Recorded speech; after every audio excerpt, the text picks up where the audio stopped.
सोचो जरा, एक इंसान का बैंक बैलेंस इतना कम हो कि अकाउंट खोलते वक्त भी शर्म आए। एक अकाउंट में सिर्फ 70 रुपए के आसपास और दूसरे में मुश्किल से 150 से 160 रुपए। अब खुद से पूछो, क्या इतने पैसों में कोई अपनी ज़िंदगी चला सकता है? और अगर इस इंसान की उम्र 24 साल हो, जॉब चली गई हो और मजबूरी में वो वापस अपने माँ बाप के घर रहना पड़ जाए। यहीं से शुरू होती है हमारी आज की कहानी। ये वो दौर था जब उसे अपनी जॉब से निकाल दिया गया था। कोई बैकअप नहीं, कोई प्लान नहीं, कोई बैंक अकाउंट में गिनती के पैसे। मजबूरी में वो अपने पेरेंट्स के घर वापस आ गया। लेकिन उसके देश में माना जाता है कि अगर 24 साल का लड़का दोबारा पेरेंट्स के साथ रहने लगे तो लोग उसे लूज़र समझते हैं। और सच तो ये है, वो खुद ही अपने आप को लूज़र मानने लगता था। हर दिन डिनर टेबल पर वही सवाल, जॉब मिली क्या? और वो नज़रें झुका के कहता था, नहीं, अभी ढूंढ रहा हूँ। पिछले 2 महीनों से यही सवाल उसके कानों में गूंज रहा था। उसने 200 से ज़्यादा कंपनियों में रिज्यूमे भेज दिया, दिन रात कोशिश की, लेकिन एक ही कॉल नहीं आई। एक दिन फ्रस्ट्रेशन इतनी बढ़ गई कि वो एक खाली मैदान में जाकर लेट गया। ऊपर आसमान था और दिमाग में सवाल, मैंने तो अच्छी यूनिवर्सिटी से पढ़ाई की थी, अच्छे ग्रेड्स भी थे, फिर मेरी हालत ऐसी क्यों? उसके डैड ने उससे बोला था, जॉब कर ले, शुरुआत में पसंद नहीं आएगी, बाद में आदत हो जाएगी। उसने वही किया, एक हाई वैल्यू जॉब की जो कि उसे बिल्कुल पसंद नहीं थी। और आज ना जॉब था, ना पैसा, और पेरेंट्स भी उस पर डिपेंडेंट थे। उसके दोस्त जो कि पढ़ाई में एवरेज थे, आज उनके पास बेहतर लाइफ हो। यहीं से उसके अंदर कुछ टूट गया और उसके टूटने से एक इंसान पैदा हुआ। उसने खुद से कहा, अब बहुत हो गया। अब उसने अपने लिए एक क्लियर गोल सेट किया, कम से कम 7.5 करोड़ रुपए।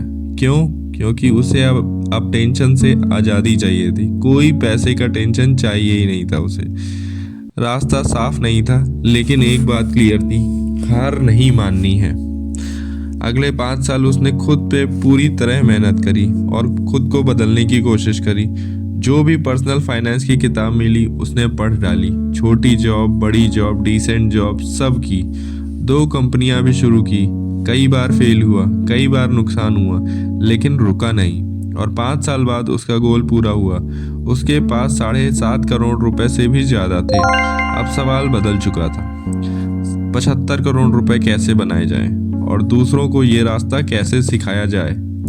इसलिए उसने अपनी जर्नी एक किताब में लिखना शुरू किया, 7 स्टेजेस ऑफ फाइनेंशियल फ्रीडम। अब आते हैं असली रोड मैप पे। ये कोई थ्योरी नहीं है, ये रियल लाइफ प्रैक्टिकल स्टेजेस हैं। Stage 1, clarity. सबसे पहला सवाल, मुझे कितना पैसा चाहिए? अगर तुम्हारा मंथली खर्च 50,000 है तो साल का खर्च हुआ 6 लाख रुपए। अब सोचो, अगर 20 साल तक काम नहीं करना हो तो कितना पैसा चाहिए?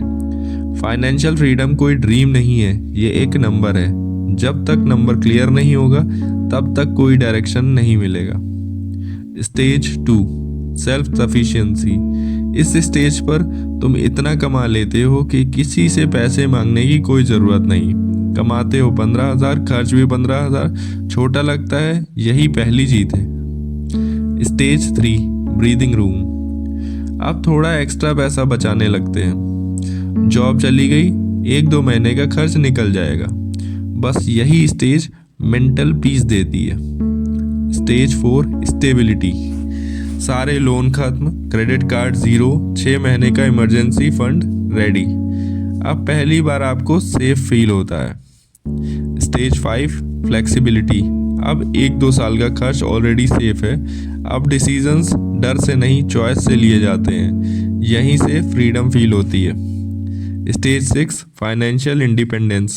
गोल्डन स्टेज भी कहते हैं इसे। अब इन्वेस्टमेंट खुद तुम्हारे पास चल के आता है और तुम्हारे सारे खर्च इन्वेस्टमेंट से हो रहे होते हैं। जॉब ऑप्शनल हो जाती है, काम पैशन बन जाता है। Stage 7, abundance. अब पैसा इतना है कि खत्म होने का डर ही नहीं है।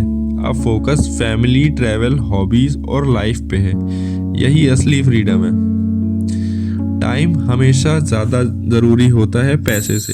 पैसा वापस आ सकता है, टाइम कभी नहीं आता।